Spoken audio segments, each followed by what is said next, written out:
সুপ্রিয় বন্ধুরা, আপনাদেরকে স্বাগত জানাচ্ছি কিছু কথা শোনার জন্য। এবং এই প্ল্যাটফর্মটি ব্যবহার করছি এই উদ্ভূত পরিস্থিতিতে। যদিও ওয়াশিংটনস ডেক উইথ মুশফিক এটি একটি ভিন্ন প্ল্যাটফর্ম, সেটি একটি অন্য একটি মিডিয়া ফাউন্ডেশনের সাথে যুক্ত, কিন্তু এখানে আমি এই বিষয়গুলো আপনাদেরকে জানাবার জন্য এটি ব্যবহার করছি শুধুমাত্র, এবং বাংলা এবং ইংলিশে পৃথক পৃথকভাবে। আজকে আমি দেখাতে চাই, আমি ট্রেনে করে নিউ ইয়র্কে যাচ্ছি একটি জাতিসংঘে আগামীকালকে একটি বিশেষ ব্রিফিংয়ে যোগ দেওয়ার জন্য। ট্রেনের মধ্যে যে খবরের কাগজটি আমি পড়ছি সেটি হচ্ছে নিউ ইয়র্ক টাইমস, এবং তার একটি ছবি তারা প্রকাশ করেছে, একদম মূল ছবি এই পত্রিকাটির, a crisis born in vengeance, এবং এই শিরোনাম, এই ক্যাপশন তারা দিয়েছে, এবং ভিতরে তারা একটি অ্যানালিসিস প্রকাশ করেছে, যেটি হচ্ছে তারা বলছে হেডিং এ, লং টাইম লিডার্স ক্র্যাকডাউন মে prove two B self defeating. তো এখানে তারা বিশ্লেষণ করেছে বাংলাদেশের যে ঘটনা প্রবাহ, যেটি এবং এটি শেখ হাসিনার সৃষ্ট বলে তারা অ্যানালিটিক্যাল রিপোর্ট যেটি করেছে। অবভিয়াসলি সেটি শেখ হাসিনার সৃষ্ট, এবং শেখ হাসিনা নিজেই পরাজিত, অবশ্যই পরাজিত শেখ হাসিনা। কারণ সরকার জোর করে গুলি চালিয়ে রক্তের বিনিময়ে যত মানুষ নিহত হোক, শহীদ হোক, তাতে কোনো যায় আসে না, তারা ক্ষমতায় থাকতে চাইছে। এবং খুব বেদনার সাথে লক্ষ্য করা যাচ্ছে যে এই সরকারের স্থাপক শ্রেণী, তারা আবার কেউ কেউ, সবাই নয়, কেউ কেউ তারা এই স্থাপকতা এখনো করে যাচ্ছে, কিন্তু তারা বুঝতে পারছে না। আজকে নিউ ইয়র্ক টাইমস বলছে যে শেখ হাসিনার পরাজয় সমাগত, এবং সেটি শেখ হাসিনার সৃষ্টি, এবং কিভাবে এটি তৈরি হলো, শেখ হাসিনা কেন কোটা ব্যবস্থা, এটি অনেক বড় রিপোর্ট, আমরা সকলেই জানি, সেই জন্য আমি এটা যাব না। এবং সেই কোটা আন্দোলনের নাহিদ ইসলামের তারা বক্তৃতা, তারা কোট করেছে তার সাহসী যে পদক্ষেপ, এবং তারা যে আন্দোলন চালিয়ে যাবে সেটি তারা উল্লেখ করেছে। এবং এটি সবচেয়ে প্রেস্টিজিয়াস খবরের কাগজের মধ্যে একটি, এবং এটি পুরো সকলকে নাড়া দিয়েছে। শুধু নিউ ইয়র্ক টাইমস নয়, জার্মানের জাতীয় পত্রিকায়, ইটালি, বিভিন্ন জায়গায়, এবং বিবেকবান মানুষ যারা পলিটিশিয়ানস, এর আগেও বলেছি, মেজরিটি লিডার চাক শুমার থেকে শুরু করে জিম রাস্কিন, জিম ম্যাকগাভার্ন, আজকে যে ব্রিটিশ পার্লামেন্টে দুটি মোশন আনা হয়েছে। সুতরাং সমস্ত বিশ্ব এখন যে এবং বাংলাদেশের যেটি আজকেও জাতিসংঘে আমি জিজ্ঞেস করেছি যে এই যে ভয়াবহতা, এবং যে সেক্রেটারি জেনারেল মুখপাত্র নিজেই তিনি বলেছেন যে নৃশংসতা, যে অ্যাট্রোসিটিস, যে হত্যাযোগ্য কিলিংস তিনি বলেছেন, এবং সেটি তারা দেখেছেন, তারা ঢাকা এবং নিউ ইয়র্কে সেটি অবহিত করেছেন। যেই অস্ত্রগুলি তারা ব্যবহার করেছে, যেই ভেহিকেল ব্যবহার করেছে জাতিসংঘের নামাঙ্কিত, সেটির ব্যাপারে তারা জবাবদিহিতা চেয়েছেন। কিন্তু তারা ঢাকায় যেরকম কয়েকজন লোককে সংগ্রহ করেছে, বাইরেও তারা কিছু লোককে সংগ্রহ করেছে। আজকে এক লোক সেখানে গিয়ে শেখ হাসিনার স্টেটমেন্ট পড়া শুরু করেছে, আপনারা সেটি ভিডিওতে দেখতে পাবেন। তাকেও আমরা বাদ দিব না, সেন্সর করব না, তাদের মতো সে কি বলেছে আপনারা জানতে পারবেন এবং শুনতে পারবেন। তো তারা এরকম বিভিন্ন স্থাপক শ্রেণী তৈরি করেছে তাদের পক্ষে কথা বলবার জন্য।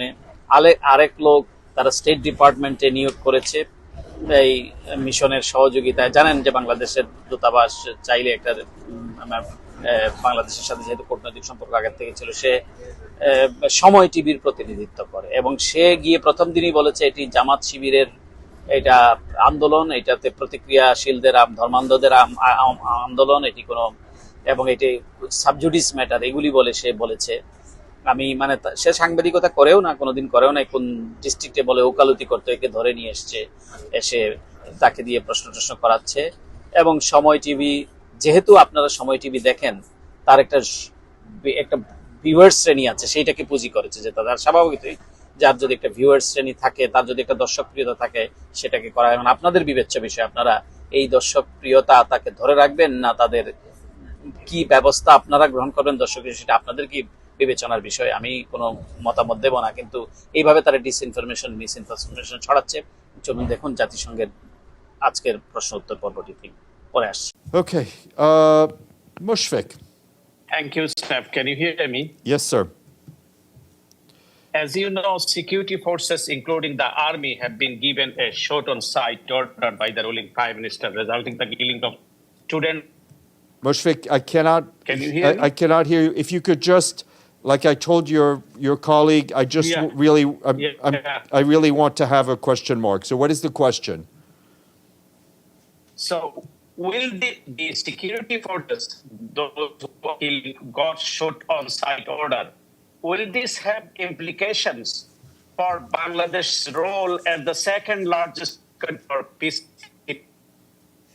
Look, what I can tell you is that, of course, as I've just said, we're very concerned about the recent incidents in Bangladesh, including the use of live ammunition by security forces. Those concerns have been shared both through public statements from this podium and directly with Bangladeshi authorities, both in Dhaka and here in New York. As to respect to the peacekeeping, the Bangladesh's role in peacekeeping, I can tell you that the policy on human rights screening for UN personnel places primary responsibilities on member states to ensure that the personnel they nominate for deployment have not been involved in past violations of international humanitarian human rights law, or have never been repatriated from a UN operation. We obviously remain engaged with the national authorities on this issue, and we want to ensure that all measures are being taken to comply with the requirements of our human rights policy. Any more questions? Yes, sir, please. Your microphone's not on. Let's wait for the red light to come on. Thank you. This is Labluan sir from Bangladesh Pratidin. Using Bangladesh ongoing quota reform movement by students as a shield, an abandoned political party named Jamaat-e-Islami of Bangladesh has no support indulged in sabotage. Sir, I'm happy to indulge in questions. I'm not so happy to indulge in statements. So I know the situation in Bangladesh. What is the question that I may try to answer? On Monday, Bangladesh top business group leaders presented sensational information during the exchange of views with Prime Minister Sheikh Hasina. Is there any observation of the UN Secretary General in this regard? I didn't understand the first part of the question. The business leaders informed Bangladesh Prime Minister Sheikh Hasina that the students' movement, based on student movements, abandoned political party try to overthrow the democratic government of Bangladesh. I think we have been extremely clear in expressing our concern about what is happening in Bangladesh, about the mass arrests, the killings we have seen. It is very important that people demonstrate peacefully, and that the authorities guarantee that right for peaceful demonstration. It is a right that is enshrined in international human rights incidents. All acts of violence should be investigated in a transparent and credible manner. People need to be held to account. But there needs to be the creation of a dialogue, of an environment that is conducive to dialogue. And frankly, I think if we step back, we have seen demonstrations recently in different parts of the world, in different countries, with young people expressing the frustration at the state of the world, at their future, expressing their frustration at institutions and the responsiveness of institutions. Part of that are governance issues. Part of it is also, I think, the impact, the effects of how an international financial system remains unjust and has not been able to deal with the situation in a way that doesn't hurt young people. So this is something we've seen all over the world. But what is critically important is that wherever these demonstrations occur, people be allowed to demonstrate peacefully without fear of arrest, without fear of being wounded or worse. যেটি বলছিলাম, শেখ হাসিনার পরাজয় নিশ্চিত এবং পরাজিত হয়েছে আন্তর্জাতিকভাবে। এখন আর যে শেখ হাসিনার এমনিতেই যেখানে ক্রেডিবিলিটির সমস্যা ছিল, গ্রহণযোগ্যতার সমস্যা ছিল আগে থেকেই, কিন্তু এই ঘটনার মধ্য দিয়ে সারা দুনিয়ার কাছে শেখ হাসিনা একটা স্বৈরাচারিণী এবং একটা মানুষের বিরুদ্ধে দাঁড়ানো এবং রক্তের হোলি খেলায় মত্ত থাকা একজন মানুষ হিসেবে চিত্রিত হয়ে গেছে। এবং শেখ হাসিনা যে সেলফ ডিফিটেড লিখেছে নিউ ইয়র্ক টাইমস যথার্থ, এবং শুধু নিউ ইয়র্ক টাইমস নয়, সবগুলোই বিভিন্ন আন্তর্জাতিক, যেটি আমি বললাম আপনারা ইতিমধ্যে সেটি জানেন।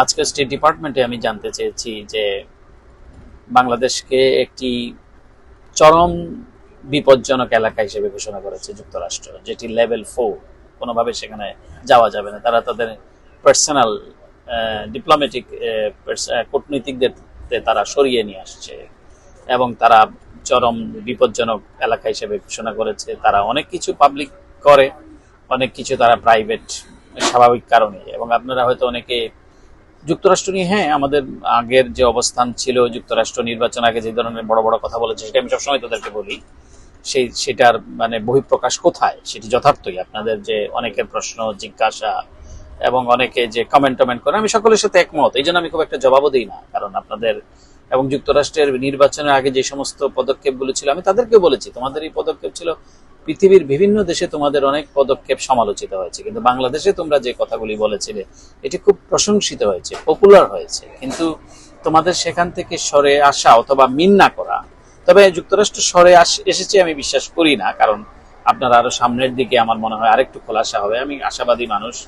এবং এই দেখেন এই ঘটনাগুলো যেভাবে অ্যাড্রেস করা হচ্ছে, সরকার কিন্তু চাইছে তাদের প্রপাগান্ডা দিয়ে এটাকে মানে ঢেকে রাখার। তারা সব ধরনের এভিডেন্স মুছে ফেলছে, লাশ গুম করেছে, কিন্তু অন্ধ হলে তো আর প্রলয় বন্ধ থাকে না।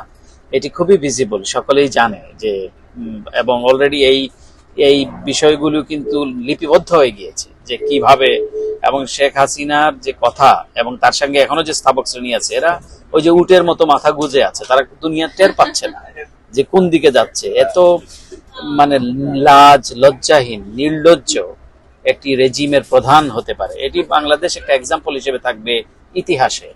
Thank you, Matt. You declared Bangladesh a level 4 most danger zone for traveling. Mass atrocity are occurring under the regime's shoot-on-sight order, with the death toll surpassing 200. Students are carrying out peaceful protests. What specific steps is the U.S. going to take to rescue the innocent student and the nation from the brutal regime? So, first of all, again, we have made clear our concerns about the ongoing security situation in Bangladesh. We announced the other day that we are exploring all options to ensure the safety of our personnel in Dhaka. We authorized the voluntary departure of non-emergency personnel and family members at the U.S. Embassy in Dhaka. The embassy does remain open to provide consular and other services to United States citizens who are in Bangladesh. And with respect to the safety and security of any American citizens, obviously that is our first priority. And we encourage any U.S. citizen who is worried about their safety and security, has concerns, or anything they want to discuss, to contact our embassy. Is the U.S. Embassy full operation in Dhaka? It is operational. Thank you. Yeah. তো শেখ হাসিনার এটি নিয়ে এবং new York Times কিন্তু নাহিদকে coat করেছে, এবং আমি দেখেছি যে তারা যেভাবে তাদের উপরে গুলিকে পরোয়াই করছে না কেউ, মানে এটা খুব মানে তারা জীবন দেওয়ার জন্য যেন জন্মই হয়েছে এরকম, মানে আমাদের ছাত্র জনতার যে তাদের যে মুভমেন্ট, তাদের যে আন্দোলন, যেটি হলো যে এই বিষয়গুলোকে আমরা অ্যাড্রেস করতেই থাকব। আমাদের কথা বলা এবং তথ্যগুলো সরবরাহ করা, এটি আমাদের থাকবেই এই চেষ্টা, এবং এটার কোনো ঘাটতি থাকবে না। এবং এই প্রত্যেকটা ইনসিডেন্ট এবং আমরা ভিডিওগুলো সেগুলো দেখার মতো না, যে সমস্ত ভিডিও শিওরে উঠছে আমাদের বিদেশি বন্ধুরা, স্টেট ডিপার্টমেন্ট লোকেরা, হিউম্যান রাইটস অর্গানাইজেশনগুলো। ইতিমধ্যে আপনারা জানেন যে আন্তর্জাতিক আদালতে মানে ক্রিমিনাল হিসেবে শেখ হাসিনাকে করার জন্য রাইটস অর্গানাইজেশন গুলো আগে বিচ্ছিন্ন ভাবে হচ্ছে, এটা খুব অর্গানাইজড ওয়েতে হচ্ছে। সেখানে আপনারা শরিক হবেন, আপনারা ইনফরমেশন গুলো ফিড করবেন, তো তাতে করে এবং প্রত্যেকটি ইনফরমেশন সংগ্রহ করা উচিত, সংগ্রহে রাখা উচিত, এবং এগুলি পাচ্ছি আবার ডিসইনফরমেশন মিসইনফরমেশন ছড়াচ্ছে সরকার, সেটাতে পা দেয়া যাবে না। যে এমনিতেই বলছে, যে যেটা বলে নাই সেটা বলার দরকার নাই, কিন্তু যেগুলি বলছে সেগুলি প্রকাশ করুন, প্রচার করুন।